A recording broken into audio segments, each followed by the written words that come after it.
Hello friends, in this topic we take some numericals which is based on the conservation of momentum topic. So यहाँ पे मैंने एक numerical लिया है, important numerical है. तो ये numerical है.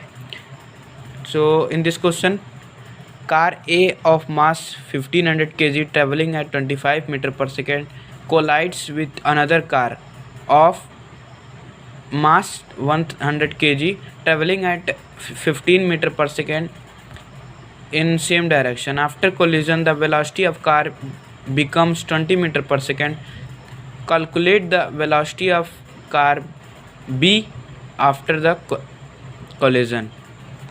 तो इस क्वेश्चन में हमें क्या गिवन है? इस क्वेश्चन में हमें गिवन है कार ए है जिसका मास है 1500 kg और इसका वेलोसिटी है 25 मीटर पर सेकेंड, और एक कार बी है जिसका मास है 100 kg और जिसकी वेलोसिटी 15 मीटर पर सेकेंड है. तो अब इसमें हमें क्या फाइंड करना है कि कोलिजन के बाद, मतलब जो कोलिजन होता है आपस में, वो कार जब टकराते हैं तो उसके बाद जो उनके वेलोसिटी होते हैं, उसके बाद जो उसकी वेलोसिटी होती है वो हमें फाइंड करना है. तो चलिए सबसे पहले हम क्या करेंगे, सबसे पहले हम देखेंगे मोमेंटम ऑफ कार ए. ये सब क्या होगा? ये सब होगा बिफोर कोलिजन. मतलब ये हम लिखने जा रहे हैं वो कोलिजन के पहले का चीज़ होगा. तो momentum of car A equals to, momentum का फॉर्मूला आपको पता होगा, मास इनटू वेलोसिटी. सो मास हमें गिवन है 1500 kg and the velocity is 25. So when we multiply it, that we can find that 37,500 kg, and the unit of momentum is kg point meter per second. So the momentum of car A, we get 37,500 kg dot meter per second. तो अब उसके बाद अब देखेंगे हम momentum of car B. ये सब कब का है? ये सब कोलिजन के पहले का है, मतलब जब वो सब टकराए थे उसके पहले का है. तो अब मोमेंटम ऑफ कार बी देखेंगे तो इसमें हमें मास इनटू वेलोसिटी, इसमें हमें मास हमें गिवन है 1000 kg मल्टीप्लाई 15.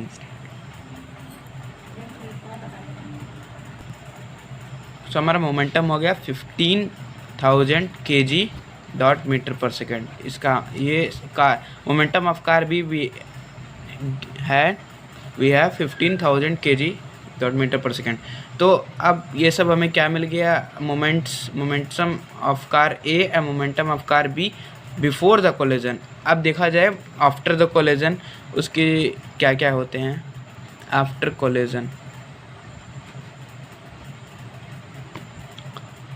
कोलिजन उसकी जो हमें स्पीड गिवन है. So after the collision the speed of car A is 20 meter per second and the mass is not changed because the mass is directly proportional to the momentum. So mass cannot change, momentum is based on the mass. So car A है, उसका हमें speed 20 metre per second है और उसका wait 1500 kg है. और जो car B है उसका 100 kg और उसकी वेलोसिटी हमें फाइंड करनी है. जो क्वेश्चन में हमको दिया था उसकी वेलोसिटी फाइंड करनी है आफ्टर कोलिजन हुआ है. देखिए आपको ये दिखा देता हूँ. कोलिजन के पहले उसकी जो स्पीड थी वो इतनी थी, उसका वेट इतना था, और जब कोलिजन हुआ तो उसके तो वेट सेम रहेंगे पर उसकी वेलोसिटी में चेंज आएगा.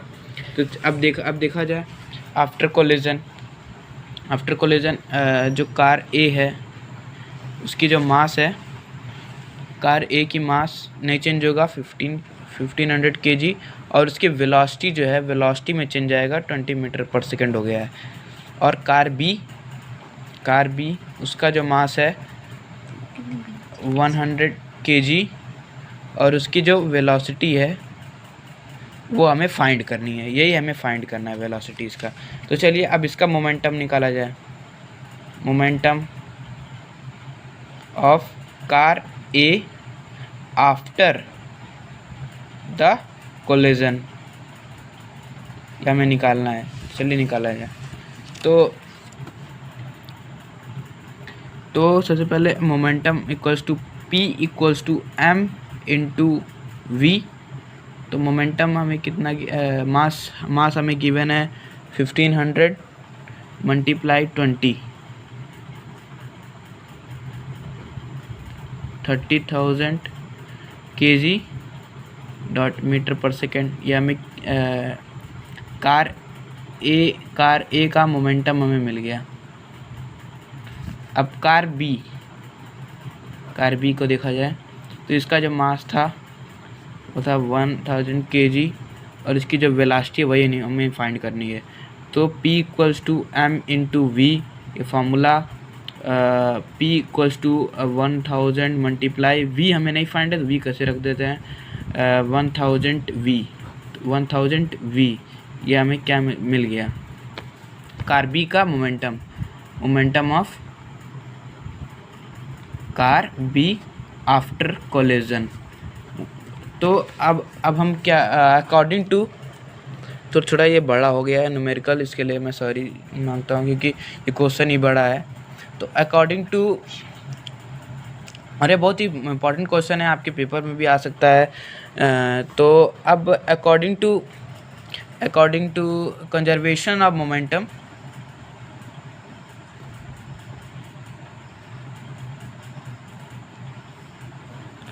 द टोटल, आपको मैं हल्का सा बता देता हूँ कंजर्वेशन ऑफ मोमेंटम होता क्या है। तो जैसे आप किसी चीज़ पे फोर्स अप्लाई कर रहे हैं तो जो आपका जितना पावर डिक्रीज़ होगा उतना ही पावर उसमें इंक्रीजमेंट होगा।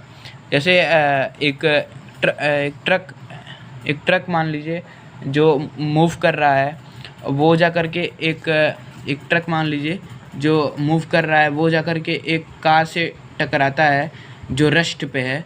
तो जितना स्पीड इसमें डिक्रीज़ होगा उतना स्पीड इसमें इंक्रीज़ होगा। तो the decreasement of speed of truck is equals to the increasement of the speed of car. मतलब जितना स्पीड ट्रक की घट रही है उतना स्पीड कार की बढ़ेगी। तो यही कंजर्वेशन ऑफ मोमेंटम कहता है। अब मैं आपको बता देता हूँ। So now we get that the total momentum of cars before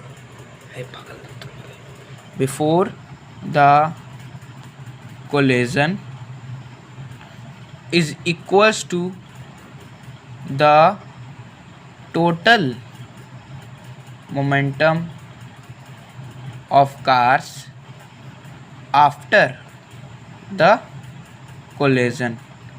तो जैसे आपको मैंने एग्जांपल दिया कि ट्रक की जितनी स्पीड डिक्रीज़ होगी वो किसके बराबर होगी, जो कार में स्पीड इंक्रीज़ हो रहा है। वैसे यहाँ पे भी जो टोटल मोमेंटम ऑफ कार्स होगा बिफोर द कोलिजन, मतलब टकराने के पहले जो कार्स की जो मोमेंटम होगी वही टकराने के बाद भी होगी। मतलब दोनों क्या होगा, सेम होगा, इक्वल होगा दोनों।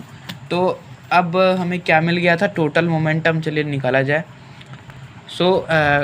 जो कार ए है उसका हमें मिला था 37,500 kg dot metre per second, plus car B का कितना था 15,000 kg dot metre per second. अब इन दोनों को ऐड कर देते हैं तो 50055 250, तो इतना हमें आ गया मीटर पर सेकेंड। तो ये टोटल मोमेंटम हो गया किसका, total momentums of car before ये इंपॉर्टेंट है, बिफोर द कोलिजन इतना स्पीड हो गया। अब आफ्टर द कोलिजन देखा जाए, टोटल मोमेंटम आफ्टर कोलिजन, तो total momentum after the collision is, so total momentum कितना था, कार ए का 30,000 प्लस कार बी का कितना था 1000 वी कि जो हमें वेलोसिटी था वो हमें फाइंड करना था, वेलोसिटी हमें फाइंड करना है, इसलिए हम वी को ऐसे ही रखेंगे और इन दोनों को हम ऐड भी नहीं कर सकते। तो total momentum of cars after the collision, after the collision is इतना। सो चलिए अब टोटल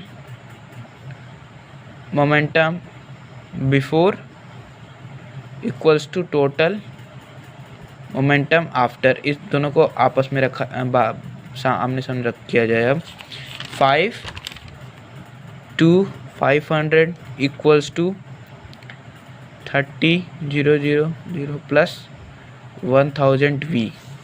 तो अब हमें ये फाइंड करना है तो हम इसको इधर लेके आ जाते हैं, 1000 V equals to 52500 minus 300, 1000 V equals to, इसमें जब इतना सब्ट्रैक्ट करेंगे तो हमें मिल जाएगा 25,000।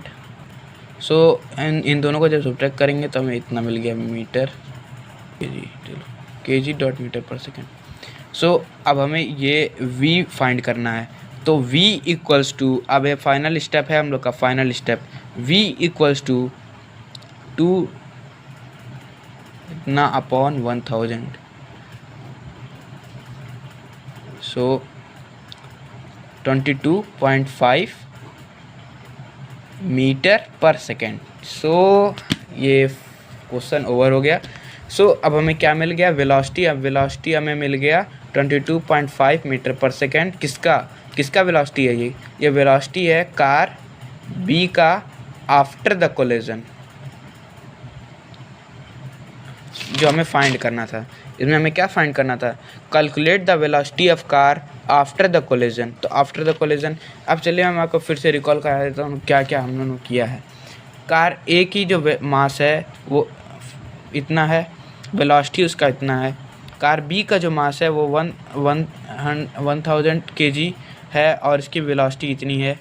जब वो टकराते हैं आपस में तो बिफोर कोलिजन, मतलब टकराने के पहले उन दोनों का कितना रहता है momentum of car A 37,500 kg dot metre per second, momentum of car B is 15,000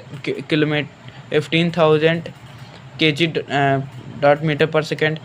अब आफ्टर कोलिजन की बात करते हैं। आफ्टर कोलिजन जो कार बी की जो मोमेंटम होता है वो इतना है, कार ए का जो मोमेंटम है वो इतना है, कार बी का जो मोमेंटम है वो इतना है। सो अब हम मिल गया हमें। सो अब हमने यहाँ पे कंजर्वेशन ऑफ मोमेंटम, अब जाके अब हमने अप्लाई किया। अभी तक हम मोमेंटम फाइंड कर रहे थे, अब जा करके हम उसकी वेलोसिटी निकालेंगे।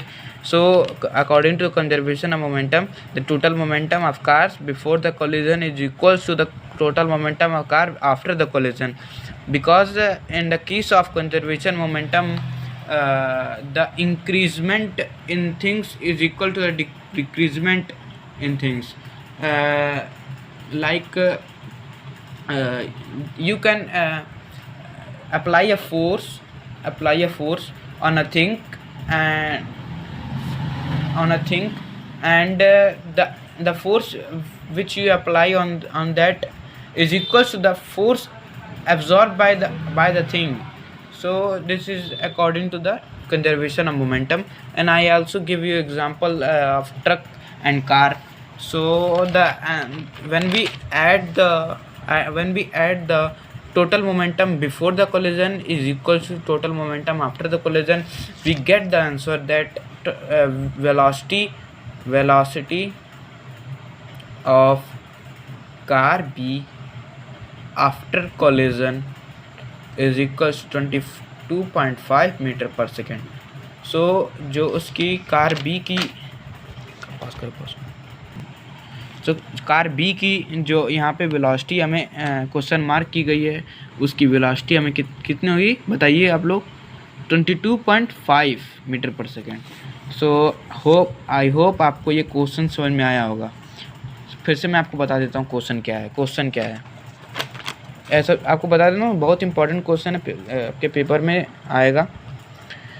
एक कार है ए जिसका मास है 1500 kg, जो ट्रैवल कर रहा है 25 मीटर पर सेकेंड ये, और कार बी जिसका मास है 1000 kg, जो मूव कर रहा है 15 मीटर पर सेकेंड के स्पीड से। वो दोनों आपस में टकराते हैं। अब टकराने पे क्या होगा, उनके जो मास होंगे उसमें डिफरेंस नहीं आएगा, उनकी वेलोसिटी में डिफरेंस आएगा। तो अब कार ए की जो वेलोसिटी है वो कितना चेंज हो गई, 5 डिक्रीज़ हो गई, और कार बी की जो वेलोसिटी वो हमें फाइंड करनी थी। तो कार बी की जो वेलोसिटी वो कितना इंक्रीज़ हुई, 22.5 में से 15 सब्ट्रैक्ट करेंगे, उतना हमारी जो कार बी की जो स्पीड है वो कोलिजन के बाद इंक्रीज़ हुई। सो आई होप आपको ये वीडियो समझ में आया होगा। अगर आपको समझ में आया हो तो इस वीडियो को लाइक करें, और आगे भी हम इस टाइप के न्यूमेरिकल्स को लाएंगे जो आपके पेपर में आ सकते हैं।